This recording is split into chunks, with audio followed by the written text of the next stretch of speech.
Samburu Reserve, late morning.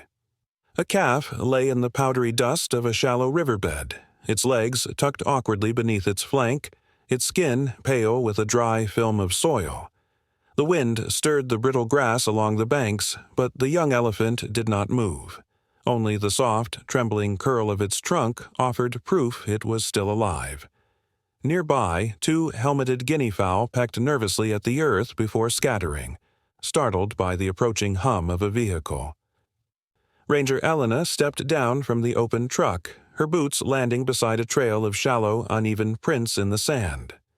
She followed them with a quiet urgency, hand raised slightly to signal the others to hold back. There was no adult nearby, no protective circle of a herd, just this calf, exposed and motionless beneath the sun. The calf's breath was shallow, each exhale lifting a puff of dust from the cracked surface beneath its cheek. Its ears barely flicked. Elena crouched beside the young bull, noting the dryness of the mouth, the weakness in its limbs, the small wound on its left hip, likely from falling. She kept her movements gentle, deliberate, her voice low as she whispered, "Easy now." The calf didn't react. A thin thread of fluid trickled from its trunk, thick with grit.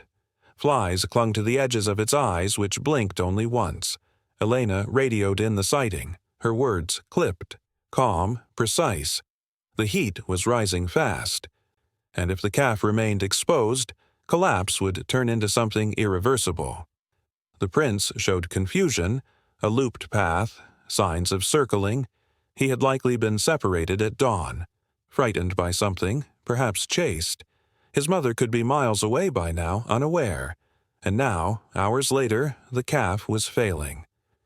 Two rangers moved in with a hydration kit. A canvas tarp was unrolled and laid out beside the calf, the only shade they could offer. As the fluid line was prepared, Elena pressed a damp cloth gently beneath the calf's ear. His body twitched, then stilled again. The breeze shifted, rustling leaves overhead, and in the hush, the stillness deepened. There was a moment where no one spoke. The line was set with practiced hands. Saline began to flow, drop by drop, into the calf's vein. A ranger monitored the pulse, fingers lightly pressed behind the ear, waiting. Come on, little one," Elena murmured, not louder than a breath. The calf didn't rise. But its trunk curled once more, brushing weakly across the tarp. Not reaching, just a slow, involuntary search for something familiar. A vulture circled above. The stakes were clear. If he didn't recover enough to stand by evening, they would have to move him. But moving a calf that size, exhausted, injured, meant risk, stress, panic. And if the mother was anywhere nearby, they might move him away from the only chance he had to be reunited. But if they left him there overnight, alone and exposed, he would not survive the night. As the fluid line continued, Elena moved a small container of water near his mouth. He didn't drink, but his trunk fell loosely into the basin. That was enough, a sign of faint recognition. One ear twitched again, followed by a long, rattling breath. There was no time to celebrate. The sun had shifted by an inch across the cracked stone when the calf blinked again, twice this time, and tried to lift his head. It wobbled, then dropped. But his front legs stretched slowly forward, trembling, straining against the dead weight of his body. He wasn't giving up. Not yet. Elena looked back toward the brush, scanning the horizon one more time. No herd, no sound of feet. The calf's trunk curled suddenly, brushing against her arm, dry and searching. She didn't flinch. She rested her hand near his shoulder, not pushing, just present. For now, this was all they could give. Hydration, shade, quiet. But the clock had started. If he didn't rise soon, the decision would be made for him. And if they waited too long, even a miracle wouldn't be enough. The afternoon air settled heavy around the dry bush as Elena stood slowly, brushing dust from her knees. The calf remained beneath the tarp, his breathing steadier but still shallow, limbs limp and eyes barely open. One ranger remained by his side, monitoring the drip, while Elena turned toward the low acacia stands at the edge of the riverbed. The others followed without speaking. Their path curved through sun-bleached grass and scattered thorn branches, boots crunching softly over baked soil. The calf had come from this direction. His trail, uncertain, looping, was faint but present, the prints small, the gait unsteady. No signs of urgency, no signs of a chase, just confusion, a wandering separation. They split off quietly, each ranger working a wide arc through the surrounding brush. Elena moved slower now, pausing often. Her eyes tracing broken twigs, crushed leaves, patches of disturbed earth. Her hand brushed the low branches, searching for a scent mark, for dung, for the wide, clean sweep of a mother's stride. But there was nothing fresh. The last sign of a larger elephant had passed nearly a day earlier. Dry, hardened droppings, prints already softened by wind. She crouched by a patch of scuffed ground where the calf's tracks ended, overlaid by the marks of baboons and jackals. From here, he had circled back on himself, doubled and veered, likely calling, likely receiving no answer, alone for hours in rising heat. That kind of isolation at his age was dangerous, even if the mother was alive, even if she was searching too. The distance now between them might already be too wide. One of the rangers called out softly from the ridge. Elena made her way up to where he stood, pointing down into a dry gully thick with burnt stumps. A scattering of elephant dung lay clustered at the far end, but it was brittle, ringed with tiny insect holes, several days old. A pang of quiet finality settled in her chest. If the herd had passed through here, it had moved on. No fresh signs, no scent, no sounds, no calls in return. She scanned the horizon again, hand shading her eyes. Heat shimmered off the earth, distorting the distant line of trees. Silence stretched out, punctuated only by the occasional chirr of cicadas or a rustle from the underbrush. Back at the riverbed, the calf stirred faintly, his front leg dragging a shallow groove in the sand. The ranger gently adjusted the tarp, shielding him from the angle of the sun.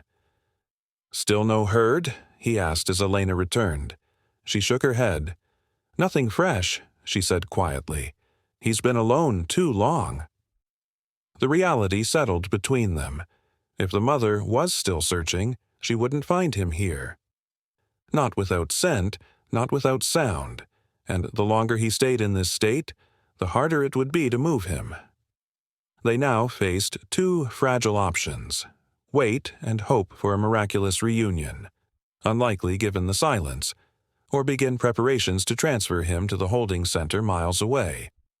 But transporting a calf that week was dangerous. Any bump, any shift in his body weight could cause collapse. If he died en route, there would be no second chance. Yet, if they delayed too long, nightfall would bring predators, and a vulnerable body alone in open sand would not last until morning. Elena crouched beside him again. His trunk had curled beneath his chin, dry and limp, but his chest still rose with shallow effort. She touched the tarp gently where it fluttered, keeping the light from his eyes. The decision weighed heavily, but the silence made it clear. The herd was gone.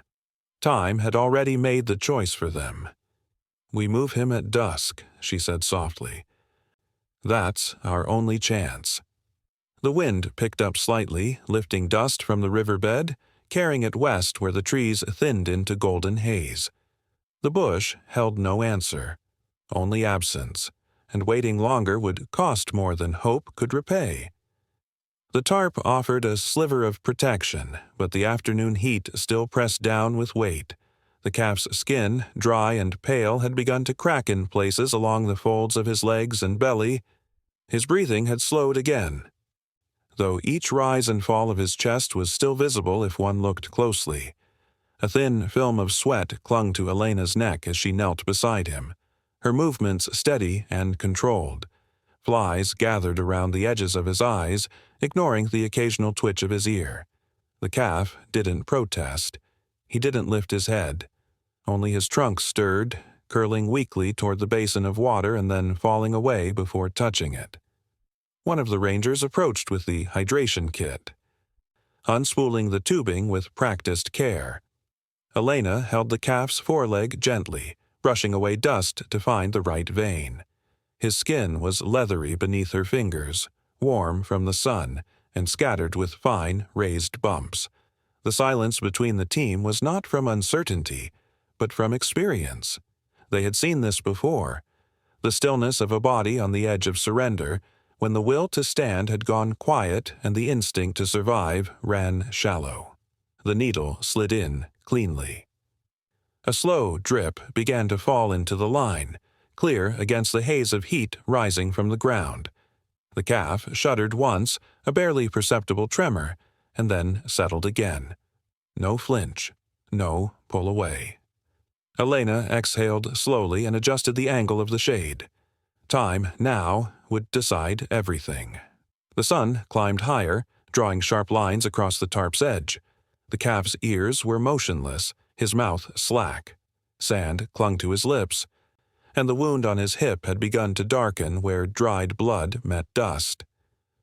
A small breeze moved through the brush behind them, rustling the dry leaves of the commiphora trees. But it brought no relief. One of the rangers handed Elena a soaked cloth, and she pressed it gently along the calf's side, slowly tracing the line from shoulder to belly. The skin twitched slightly under the contact. Not much, but enough to keep going. She leaned in close, her voice barely more than a breath. "Stay with me," she whispered. The words weren't for comfort. They were for presence. Every passing minute counted. If the fluids helped him stabilize, he might have a chance to rise, but if his condition dropped further, internal systems could begin to fail. If he went into full shock, even gentle handling could trigger collapse. The decision to wait under the tarp, rather than transport him directly, had bought him stillness and shade. But it was also a gamble. At any moment, they could lose what little ground they had gained. Elena looked over to the water basin again. Without instruction, another ranger refilled it. The calf's trunk twitched once more. Not a reach, but a reaction to scent. His eyes flickered. A blink, then still. The softness of his expression remained unchanged, blank with exhaustion, but not pain. No vocalizations came, no calls for his mother, just silence.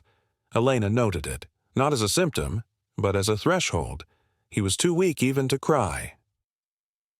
The line of saline continued, each drop another chance. The team stayed silent, observing his breathing, monitoring pulse, adjusting the cloth that now covered part of his flank to prevent further sun damage. There was little else they could do.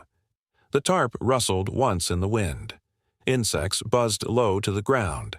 A pair of hornbills passed overhead, gliding toward the western trees. And under it all, the calf remained, body still, chest rising slowly.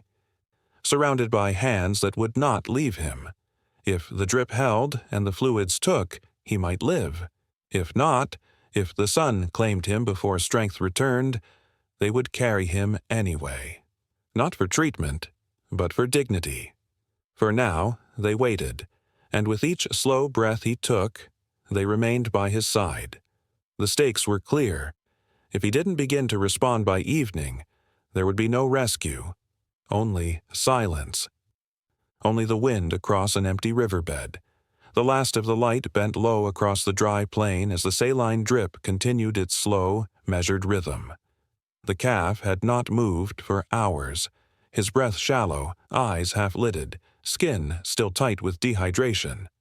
One ranger adjusted the shade cloth again as shadows crept toward the tarp, muting the harsh glare of the sun. Elena remained close, seated now, legs folded beside the calf's shoulder, one hand resting lightly near the tubing that ran across his flank. The wind had softened. Insects moved lower, their hum steady.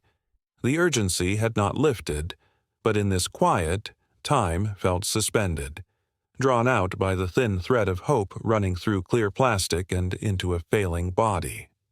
The team had spoken little. They had moved with quiet efficiency, checking vitals, measuring output, documenting pulse changes. But no one expected miracles. The signs remained fragile. Still no sound from him, no effort to rise, no fight, only stillness. And yet his chest rose.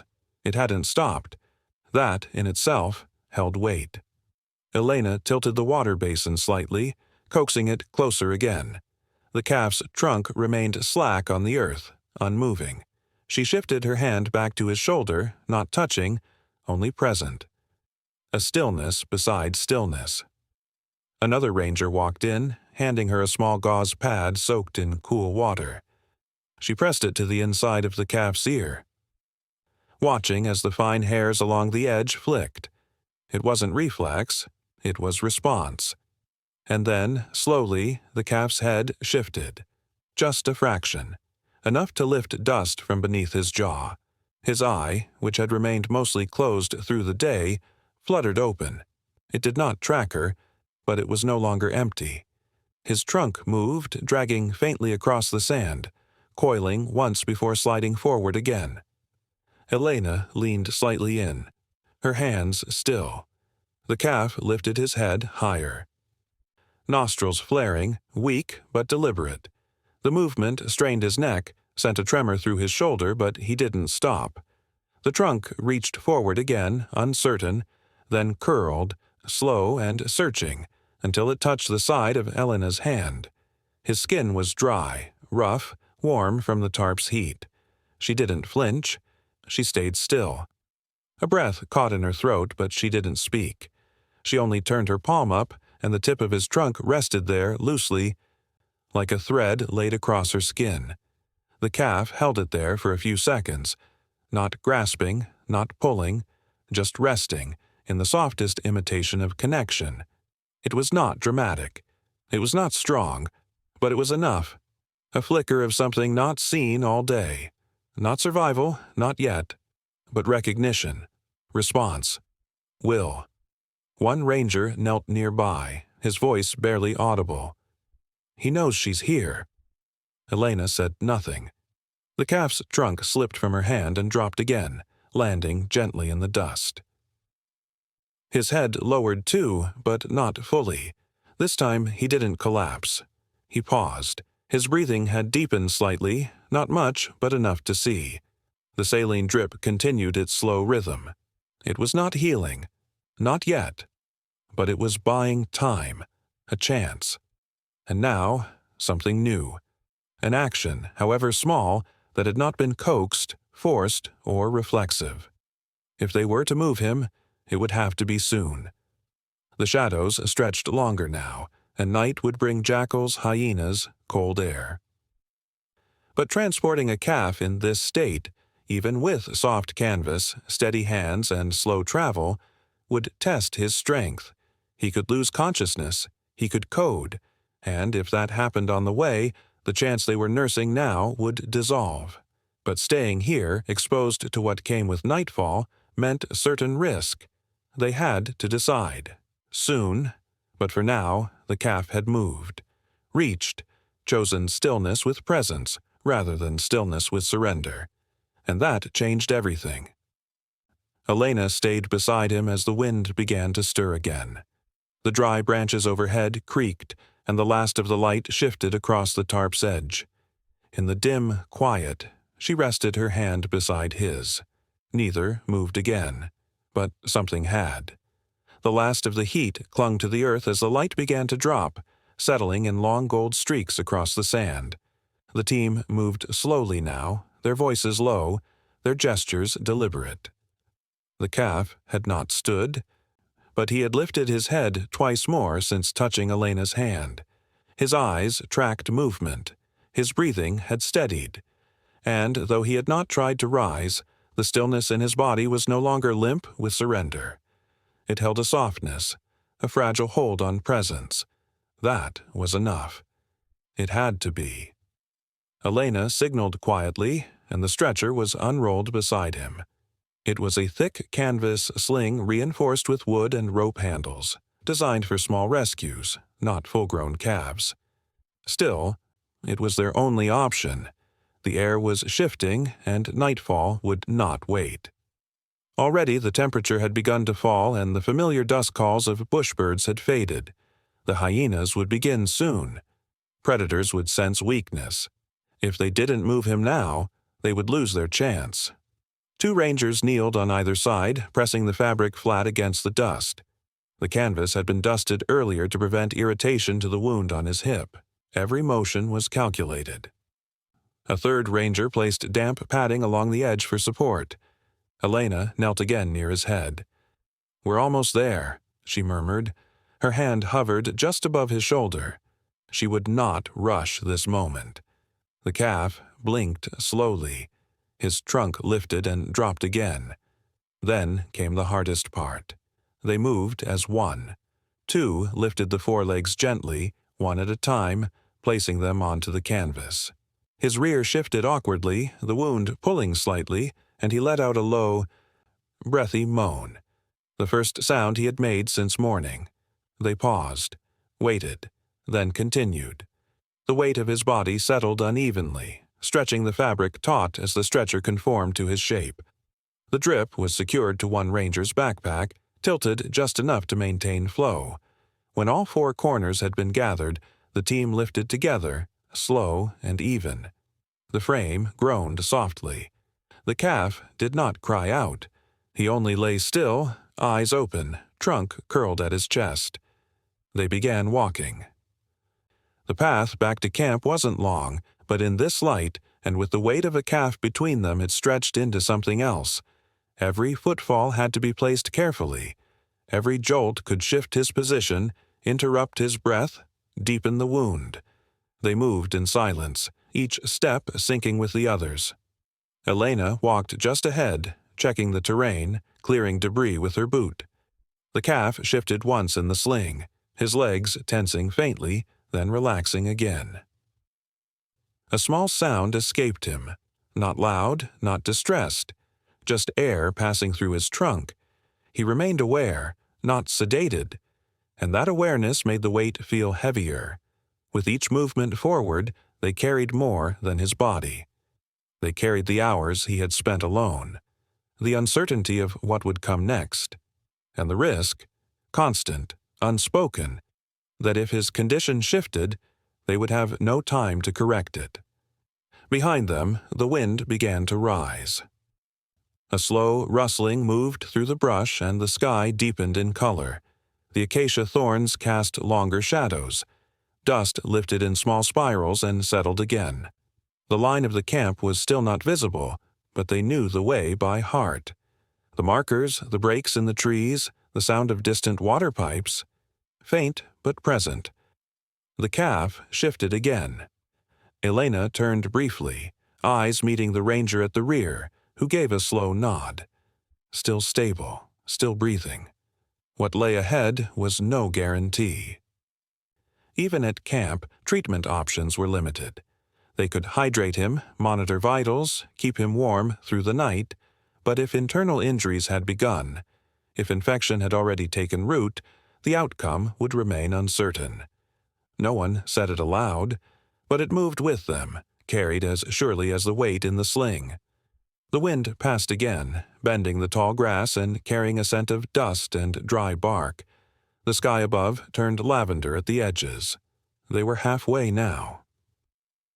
The pace remained even. No one rushed.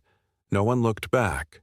And in the sling, the calf remained still. Not lifeless, not limp, just quiet, holding on. As the path curved toward the clearing, a single dove called from a distant branch, and the last light touched the edge of the stretcher. No one spoke. They simply walked. The shelter stood quiet in the low morning light, its canvas roof held taut by steel stakes, rusted at the edges. Inside, the air was cooler, shaded from the rising heat. The calf lay on a bed of compressed straw and soft dirt, his body still, legs curled beneath him. Overnight, his breathing had stabilized. The fluids had continued through the early hours, and he had accepted a few shallow sips from a rubber-tipped bottle just before dawn. His eyes followed motion now, not sharply but consistently, tracking shadows, hands, light. It was a change. Not full recovery, not even close, but it meant the body was beginning to respond. Elena entered quietly. Stepping across the shaded threshold, her boots muffled by the straw. She had rested only briefly through the night, never far from the shelter. The other rangers had rotated shifts to monitor the calf, watching for any sign of distress or sudden deterioration. But there had been none. He had remained calm, heart steady, trunk occasionally twitching across the ground. Now, in this first hour of daylight, the most delicate test waited. If he could bear weight, even for a few seconds, the chances of internal trauma lessened. If not, they would need to begin wound management and deeper hydration therapy, risking stress. Movement could reopen the injury along his hip. Standing too early could trigger collapse. But if he didn't move at all, muscle degradation would begin, and each hour that passed would shorten what remained of his window to recover. Elena crouched beside him, one hand reaching slowly toward the flank. The calf blinked, lifted his head, and dropped it again. She spoke barely above a whisper. "Try, if you can." A ranger entered behind her, carrying a small bowl of warmed electrolyte solution.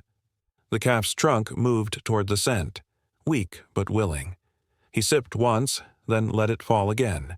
Then, without cue, his front leg tensed. Not a stretch, not a spasm, a press. The hoof shifted beneath him, carving a shallow groove in the dirt. His head rose again, followed by his shoulder. A sharp exhale passed through his trunk. He paused. Another push. The rear leg moved, sliding outward, unstable. Elena leaned back, giving him space. The calf tilted forward, weight uncertain, muscles trembling beneath skin still marked by heat and loss. He rose, not fully, not evenly, but enough. Both front legs braced beneath him, and he lifted his chest from the ground. His hindquarters remained lowered, shaky, angled awkwardly. But the effort was real, sustained. He held there, shoulders locked, ears flicking outward with strain. And then he looked at her. Not vaguely, not in passing. His eyes locked on hers, steady, alert. She stayed still, hands open at her sides, breath held just beneath the surface. The calf shifted slightly, his trunk rising again. It hovered between them for a moment, wavering in the air. Then it moved forward, slow and deliberate, until it came to rest just over her chest. Not heavy, not pressing, just placed, a small, unspoken offering of presence. No one in the shelter moved. The ranger at the entrance froze mid-step. Elena remained still, eyes lowered, head slightly bowed.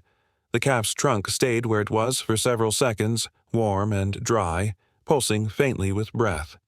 Then it dropped again, sliding gently down her arm before retreating to the ground. His legs buckled. He folded once more into the straw, body curling inward, breath deepening. She knelt beside him again and laid her hand over his shoulder, not speaking this time. The others moved quietly to refresh his bedding and adjust the drip. Outside, the sky had brightened fully. Birds called from the trees. Leaves rustled lightly overhead. The morning held no answers. But in that moment, that brief, weightless touch, the balance had shifted. What had once been slipping away now leaned, however slightly, toward life. The third morning brought cooler air and the distant thud of movement along the northern edge of the clearing. A ranger on early patrol had paused just beyond the last line of acacia when he saw them. Dark shapes fanning through the low brush, trunks sweeping slowly over the earth. Not a full herd, but at least 7. 2 calves among them, one large female leading. The report came back to camp quiet but steady. Elena listened without responding at first. Then she stood, looked once toward the shelter and gave a simple nod. The calf had grown stronger. He was standing now, shaky but upright for minutes at a time. His wound was scabbing, and though infection remained a risk, his temperature had stayed low, his appetite slowly returning. He no longer needed full-time drip support. His steps were uneven, his energy fragile, but there was life again in how he moved, how his ears flicked toward sound, how his trunk explored the straw and walls around him. They led him out that afternoon. Not with ropes, not with pressure, just slow, silent motion and a trail of scattered lucerne. He followed with pauses, turning often toward Elena, but continuing. His feet sank slightly into the soft dirt, and the afternoon sun warmed his back. At the edge of the reserve, beyond a rise where dry scrub gave way to open ground, the rangers stepped back. There was no fencing, no boundary to mark the line between care and wild, only space and scent. He stood there, blinking at the light, body angled toward the open. For a moment he didn't move. His trunk hovered in the air, testing wind, dust, distance. Then he stepped forward. Not far, just enough. The grass shifted beneath his feet. From the far side of the field, the herd moved again. The lead female came first, ears half flared, steps slow. She stopped 30 paces out, watching. The others stayed behind her. The calf hesitated, his body tilted slightly to one side, weight unsure. His trunk waved once, then dropped. He took 2 more steps forward, then paused. Elena stayed still. The rangers had already faded from view, hidden behind the brush. There would be no more help offered, no guidance, only watching. The female elephant stepped closer. 10 steps, then 5. Still no sound, still no movement from the others. The calf's body dipped slightly, a tired motion, but he didn't collapse. His ears folded back. He didn't approach. He simply stood, waiting. The older elephant moved again until the space between them was only a few feet. Her trunk rose. She touched the side of his shoulder. Brief, measured. He flinched but didn't back away. She circled him slowly, eyes soft, posture low. Her trunk swept behind him, checking scent, tracing dust, reading the story of where he had been. She didn't reject him. She didn't call to the others or lead him away. She simply remained, body relaxed, presence offered without force. The calf shifted again, turning slightly to follow her path. He moved into her shadow. She let him, and together they stood there, 2 outlines against the curve of the land, still, silent, and joined by something unseen. The risk was not gone. He could still weaken. He might not be accepted long-term. But in this moment, he had not been turned away. In the language of elephants, this was the first soft yes. The herd waited in the background, quiet and still. The wind picked up again, brushing through the grass, carrying scent across open ground. Elena watched from behind the rise, one hand pressed lightly to the bark of an old tree. The calf didn't look back. He had found something else to face now, something older than comfort, older than fear. A kind of return. The sky above them dimmed into dusk, and the grass swayed in waves, gentle and slow. The following morning broke with a softened sky, pale and streaked with the colors that come just before heat returns. The air held a stillness not from sleep, but from something finished, something handed back. Elena stood at the edge of the field, her boots pressed into grass still damp from the night's breath. The calf was barely visible now, his frame smaller against the larger bodies that moved with practiced calm ahead of him. The matriarch walked slowly, measured in her path, neither rushing nor turning. Just forward. Just away. The herd had lingered through the night on the open plain, bedding down beneath the older trees. Rangers had kept their distance. There had been no noise, no intervention. The decision had already been made. The older female had allowed him to remain beside her, never pushing, never separating. The others had drawn near without resistance. He had spent the evening in their quiet, moving gently among the legs of animals that did not speak, but did not send him away. Now, in the glow of early light, the group began to shift again, headed west toward the denser thickets beyond the rise. The calf followed without prompting, his step still slightly uneven, but stronger than before. He didn't pause. He didn't turn.